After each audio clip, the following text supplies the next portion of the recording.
안녕하세요, 조셉입니다. 오늘은 일본의 니사 제도에 대해 알아볼 건데요. 일본에 거주하고 계신 분들은 꼭 관심 가지셨으면 좋겠습니다. 아주 파격적으로 세금 혜택을 받으실 수 있습니다. 그리고 투자에 관심이 있으신데 아직 못하셨던 분들, 하고 계신데 니사를 잘 모르시는 분들, 증권사 비교하셔서 바로 시작해보세요. 자, 그럼 시작하겠습니다. 니사와 니사 종류, 그리고 관련된 궁금증 해소 후 최종적으로 증권사 비교를 해보겠습니다.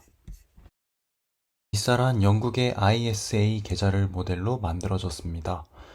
니폰 인디비주얼 세이빙 어카운트의 약자로 니사라고 하는데요. 일본에서는 일반적으로 주식이나 투자 상품을 팔 때 생기는 이익의 20%는 세금으로 내야 합니다. 하지만 니사 계좌를 사용하면 연간 일정 한도액만큼까지는 세금 20%를 면제받으실 수 있습니다. 니사 종류는 일반 니사, 츠미타테 니사, 주니어 니사가 있는데요. 일반 니사와 츠미타테 니사는 2023년 이후로 바뀌는 점들이 있기 때문에 2023년과 2024년부터 시행되는 니사에 대해서도 다시 말씀드리겠습니다. 주니어 니사는 2023년까지 시행되고 사라지므로 설명을 따로 드리진 않겠습니다. 일반 니사와 츠미타테 니사는 20세 이상의 성인이 사용할 수 있고 시행된 시기와 한도액 그리고 투자 목적이 조금 다릅니다. 지금의 일반 니사는 2023년까지 시행되는데요. 금융상품의 보유 시기로부터 5년간 비과세로 보유가 가능합니다. 연간 120만엔까지 투자 왁구, 즉 비과세 왁구가 있습니다. 비과세 왁구는 120만엔을 투자하여 얻은 이익에 대해서는 세금을 내지 않는다고 생각해 주시면 됩니다. 특징으로는 개별 주식을 포함하여 해외 주식, 공모주, 채권, 금 등 증권사가 가진 거의 모든 금융상품을 투자할 수 있는 특징을 가지고 있습니다. 또한 지금 보여드리는 츠미타테 니사도 마찬가지로 이번 연도 말까지 시행되는데요. 츠미타테 니사는 보유 시기로부터 20년간 비과세로 보유가 가능하고 연간 40만엔까지 비과세 왁구를 사용하실 수 있습니다.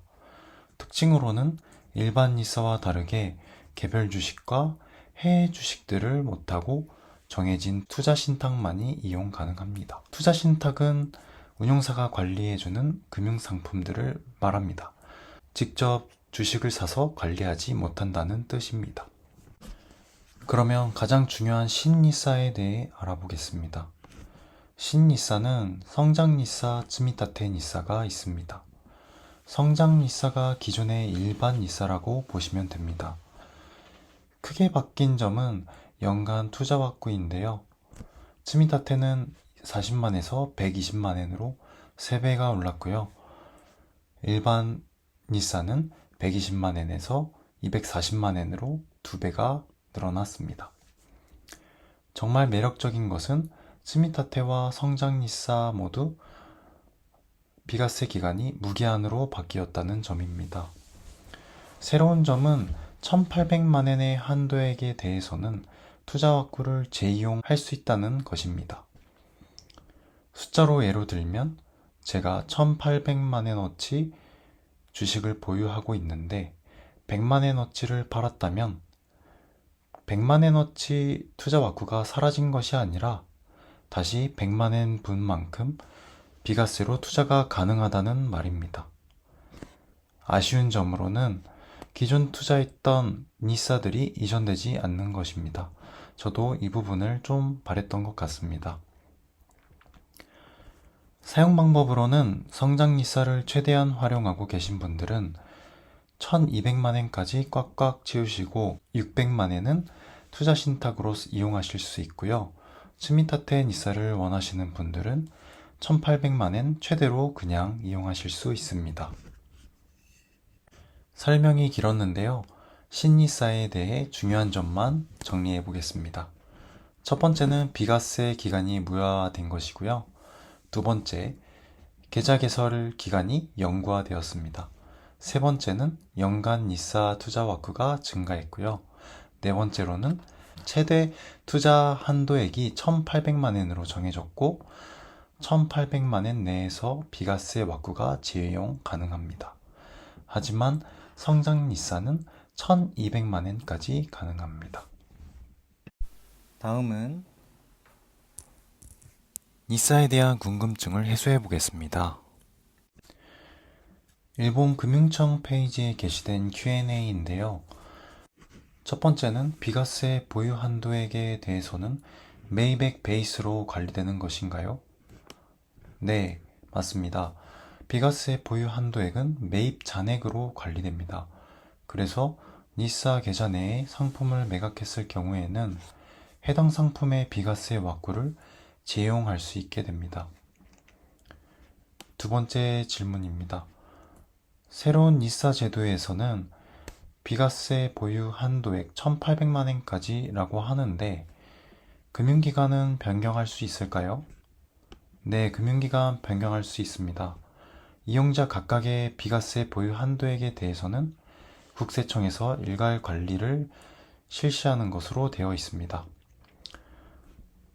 세 번째인데요.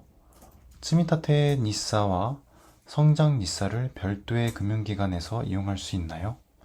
아니요. 별도의 금융기관에서 사용할 수 없습니다. 하나의 기관에서만 이용하실 수 있습니다. 연 단위로는 금융기관을 변경하는 것은 가능합니다. 네 번째인데요. 츠미타테 니사 프레임만으로 비과세 보유 한도액 1,800만 엔을 사용할 수 있을까요? 그리고 츠미타테 니사 프레임을 사용하지 않고 성장 투자만을 이용할 수 있을까요? 네, 츠미타테 니사만으로 비과세 보유 한도액 1,800만 엔을 사용하는 것은 가능합니다. 그리고 츠미타테 니사를 사용하지 않고 성장 투자 프레임만을 이용해서 투자하는 것도 가능합니다. 하지만 성장 투자枠는 비과세 보유 한도액이 1,200만 엔으로 설정되어 있습니다. 이 점 주의하셔서 투자하시면 되겠습니다. 다섯 번째인데요. 새로운 니사 제도를 시작할 때 지금 시행되고 있는 니사 제도로 보유하고 있는 상품은 매각할 필요가 있나요? 아니요. 지금 시행되고 있는 니사 제도에서 보유하고 있는 상품을 일부러 매각할 필요 없습니다. 이거는 일반 니사 츠미타테에 모두 해당합니다. 구입 시로부터 일반 니사는 5년간, 츠미타테 니사는 20년간 그대로 비과세로 보유 가능하고 매각도 자유입니다. 하지만 2023년까지 시행되는 니사 제도에서는 새로운 니사 제도로 이전할 수 없습니다. 여섯 번째인데요. 주니어 니사에서 보유하고 있는 상품은 2024년 이후 어떻게 되나요? 지금 시행되고 있는 주니어 니사에서 투자한 상품에 대해서는 비과세 기간 5년 종료 후 자동으로 계속 관리 계정에서 이관돼서 18세가 될 때까지 비과세로 보유할 수 있습니다. 자, 다음으로 일본의 5대 증권사 중에 3곳을 뽑았는데요. 뽑은 기준은 국내, 해외 투자 상품이 많은 곳과 거래 수수료가 싼지를 보았습니다. 제가 뽑은 증권사 3곳은 SBI, 라쿠텐, 마넥스 증권사입니다. 조금 더 상세하게 동그라미 쳐놓은 부분을 위에서부터 확인해 볼게요. 첫 번째, 츠미타테 니사의 경우 금융상품이 172개로 가장 많고 적립투자 빈도를 더 작게 설정할 수 있는 SBI가 가장 매력적으로 보였습니다. 두 번째로 투자 신탁의 수수료는 라쿠텐이 전체 상품이 무료로 매력적인 것 같습니다.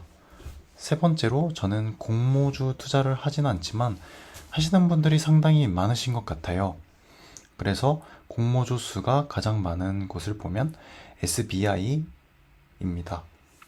네, 마지막으로 해외 주식을 하는 분들이라면 환전 수수료와 거래 수수료 둘 다 생각하셔야 될 텐데요. SBI는 2023년 10월부터 국내 해외 선물 거래 수수료 등이 매입 금액에 상관없이 0원이 되었습니다. 이 점 참고하셔서 투자하시면 좋을 것 같습니다. 자, 이렇게 신니사와 증권사에 대해 알아보았는데요. 어떠셨나요? 이제 니사 투자 매력적으로 느껴지시나요? 매력적이라면 댓글 남겨주세요. 앞으로 더 유익한 컨텐츠로 찾아뵙겠습니다. 구독과 알람 설정 해주시면 감사하겠습니다.